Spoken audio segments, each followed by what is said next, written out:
barnoota editingii malee online joobii adda addaa teekinooloojii wajjii wal qabatan faayinaansii wajjii wal qabatan yuutuubii kiyya subscribe like godhu share namuu hin dagatinaadha.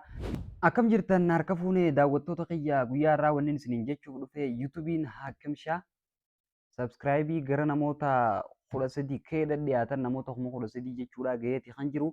Ammallee gara fuula duraattis tattaaffii isin na wajji gootaniin milkaa'ina guddaa irra gaayyeetiin abdii guddaa qaba. Ammallee yuutuubii kiyya subscribe godhu akkasumas ammallee viidiyoo isinitti tolte like godhu share namoota viidiyoon tun ilaallatti jettaniif godhu hin dagatinaadha. yuutuubii kana gubbatti barnoota editingii akkasumas ammallee online joobii adda addaa keessattuu akkamitti akka milkaa'u motivational speaker illee baay'ee jala jira. Odeeffannoo babbareedduu teekinooloojii wajjii wal qabatan keessattuu faayinaansii wajjii wal qabatan baay'een achirratti isiniif gadhiisa. yuutuubii kiyya yeroo yerootti view godhu view chaanelii godhu subscribe godhu hin dagatinaadha. Hedduu takkan isin jaaladha. Galatooma.